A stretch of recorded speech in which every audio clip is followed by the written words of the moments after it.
हरे कृष्णा। अनंत चतुर्दशी व्रत भाद्रपद मास के शुक्ल पक्ष की चतुर्दशी को किया जाता है। इस व्रत को करने से भगवान विष्णु की कृपा प्राप्त होती है। जब पांडवों को 12 वर्ष के वनवास और 1 वर्ष के अज्ञातवास का प्रण निभाने के लिए कहा गया, तो महाराज युधिष्ठिर वनवासी बन गए। उनका समस्त वैभव चला गया था। वो अपने भाइयों और अपनी पत्नी सहित वन में रहने के लिए विवश थे। एक बार जब भगवान श्री कृष्ण उनसे भेंट करने आए, तब महाराज युधिष्ठिर ने दुखी होकर अपना सारा हाल भगवान श्री कृष्ण से कहा और उनसे उपाय पूछा। तब भगवान श्री कृष्ण ने कहा, हे राजन, आप अनंत चतुर्दशी का व्रत और पूजन कीजिए। अनंत भगवान का व्रत एवं पूजन करने से आपकी समस्त परेशानी और दुखों का नाश हो जाएगा और जो कुछ भी आपने खोया है वो आपको पुनः प्राप्त हो जाएगा। आपकी सभी मनोकामनाएं पूर्ण होंगी। तब महाराज युधिष्ठिर ने भगवान श्री कृष्ण से अनंत चतुर्दशी की पूजन विधि पूछी। तब भगवान अनंत चतुर्दशी की कथा कहना प्रारंभ करते हैं। सतयुग में सुमंत नाम का एक ब्राह्मण अपनी पत्नी दीक्षा और एक पुत्री सुशीला के साथ रहता था। जब सुशीला छोटी थी तब उसकी मां का स्वर्गवास हो गया। तब उसके पिता सुमंत ने कर्कशा नाम की कन्या से दूसरा विवाह किया। कर्कशा स्वभाव से अपने नाम की तरह ही कर्कश थी। प्रभु की कृपा से सुशीला बड़ी होने लगी और वो विवाह के योग्य हो गई। उसके गुणों की चर्चा सुनकर वेदों के ज्ञाता और मुनियों में श्रेष्ठ कौंडिन्य ऋषि सुमंत के पास आए और सुशीला से विवाह की इच्छा प्रकट की। कर्कशा तो पहले से यही चाहती थी कि उसकी सौतेली पुत्री सुशीला का विवाह शीघ्र हो जाए। सुमंत अपनी पत्नी कर्कशा से पूछते हैं कि क्या तुम्हें लगता है कि हमें अपनी पुत्री का विवाह कर देना चाहिए या थोड़ा समय अभी और रुकना चाहिए। कर्कशा सुमंत से कहती है, तुम कैसी बातें कर रहे हो? हाथ से आया रिश्ता कैसे छोड़ सकते हो? इसके विवाह के उपरांत हमें और दूसरे काम भी तो हैं। क्या हम सारी जिंदगी इसे पालते ही रहेंगे? इसका विवाह करके इसे जल्दी घर से भेजो, यही इसके लिए उत्तम होगा। सुशीला को जब अपने माता पिता की इच्छा का पता चला तो उसने रिश्ते के लिए हाँ कर दिया। सुमंत ने सुशीला का विवाह कौंडिन्य ऋषि से कर दिया। कर्कशा ने यहां भी चालाकी दिखाई और बारात के रास्ते के भोजन में रात का बासी भोजन बांध दिया। ये सब सुशीला ने देख लिया। उसको ये देखकर बहुत दुख हुआ। उसे लगा कि जब उसके ससुराल वालों को ये सब पता चलेगा तो उसका और उसके पिता का कितना अपमान होगा। उसके मन में आत्महत्या का विचार आया। जब मार्ग में सब विश्राम के लिए रुके तो सुशीला आत्महत्या के विचार से नदी के पास पहुंची। वहां उसने देखा कि बहुत सी स्त्रियां पूजन कर रही हैं। सुशीला ने उन स्त्रियों से पूछा, आप लोग ये किसका पूजन कर रहे हो? तब एक महिला ने बताया, आज अनंत चतुर्दशी है और हम सब अनंत भगवान का व्रत व पूजन कर रहे हैं।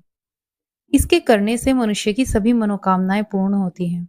सुशीला ने व्रत के बारे में पूछा तो एक महिला बोली, ये अनंत चतुर्दशी का व्रत है और इसमें भगवान विष्णु के अनंत स्वरूप का व्रत व पूजन किया जाता है।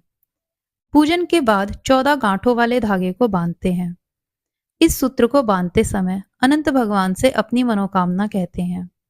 सुशीला ने उन स्त्रियों के कहे अनुसार भगवान अनंत का पूजन किया और वह सूत्र अपने हाथ में बांध लिया और भगवान अनंत से प्रार्थना करने लगी, हे प्रभु, आप सब जानते हैं, आज मेरे ससुराल वालों के समक्ष मेरी और मेरे पिता की लाज रख लो। मैं आपसे यही प्रार्थना करती हूँ। भगवान से प्रार्थना करके जैसे ही सुशीला वापस आई तो वो हैरान रह गई। उसने देखा सभी बाराती आनंद से भोजन कर रहे थे। सभी ने सुशीला के मायके वालों की बहुत तारीफ की। सुशीला ने अनंत भगवान का आभार व्यक्त किया और अपना व्रत पूर्ण किया। जब वो ससुराल पहुंची तो उसे अनंत चतुर्दशी का महत्व पता चला। व्रत के प्रभाव से उसके ससुराल में सुख समृद्धि बढ़ने लगी और धन धान्य से उसका घर परिपूर्ण हो गया। उसका जीवन सुखमय हो गया। एक बार उसके पति की दृष्टि उसके हाथ पर बंधे सूत्र पर पड़ी और उसने सुशीला से पूछा, तुम्हारे हाथ में ये धागा कैसा है? सुशीला ने उत्तर दिया, स्वामी, ये अनंत भगवान का सूत्र है। मैं अनंत भगवान का व्रत करती हूँ और उनकी कृपा से आज हमारे पास धन धान्य सभी कुछ है। कौंडिन्य ऋषि ने कहा, ये तुम्हारी भूल है। ये सब धन धान्य मेरे द्वारा कमाया हुआ है, इसमें तुम्हारे अनंत भगवान का कुछ भी नहीं है। कौंडिन्य ऋषि ने अहंकारवश सूत्र को सुशीला के हाथ से तोड़कर जलती हुई अग्नि में फेंक दिया। सुशीला दुखी हो जाती है। अनंत सूत्र का अपमान करने से अनंत भगवान रुष्ट हो गए और इसके कारण उनका समस्त ऐश्वर्य नष्ट हो गया। तब उन्होंने सुशीला से कहा, ये अचानक हमारे साथ क्या हो गया? तब सुशीला ने कहा, स्वामी, ये सब अनंत भगवान और उनके सूत्र के अपमान के कारण हुआ है। आपको उनसे क्षमा मांगनी चाहिए। कौंडिन्य ऋषि को सुशीला की बात ठीक लगी और उन्होंने अनंत भगवान से क्षमा याचना करने का निश्चय किया। कौंडिन्य ऋषि ने वन में जाकर भगवान अनंत की तपस्या की, जिससे प्रसन्न होकर भगवान अनंत ने अपने विराट रूप में उन्हें दर्शन दिए। तब ऋषि कौंडिन्य ने उनसे क्षमा मांगते हुए कहा, हे प्रभु, मुझसे अपराध हो गया है। मैंने आपका अपमान किया, मुझे क्षमा कर दो। मुझे अपनी भूल का ज्ञान है, मुझे मार्ग दिखाइए प्रभु। भगवान अनंत बोले, इसके लिए तुम्हें 14 वर्षों तक अनंत चतुर्दशी का व्रत व पूजन पूरी श्रद्धा और भक्ति से करना होगा। इससे तुम्हारे सभी कष्टों का नाश होगा एवं तुम्हारी सभी मनोकामनाएं पूर्ण होंगी। इस जीवन में तुम सभी सुख भोग कर अंत समय में मोक्ष को प्राप्त करोगे। कौंडिन्य ऋषि ने घर आकर पत्नी सहित 14 वर्ष तक अनंत चतुर्दशी के व्रत का पालन किया और अनंत भगवान की कृपा से जीवन के समस्त सुख भोग कर अंत में वे स्वर्ग को चले गए। इसीलिए हे धर्मराज, आप भी अनंत चतुर्दशी का व्रत करो। जो कुछ आपने खोया है वो सभी कुछ आपको पुनः प्राप्त होगा। भगवान के कहे अनुसार युधिष्ठिर ने अनंत भगवान का व्रत किया। व्रत के प्रभाव से अंत में उन्हें उनका राज्य वापस मिल गया। अनंत चतुर्दशी के दिन ही गणेश विसर्जन की भी प्रथा है।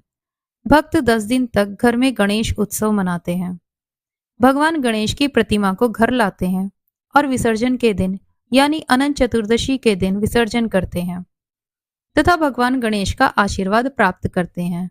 हरे कृष्णा।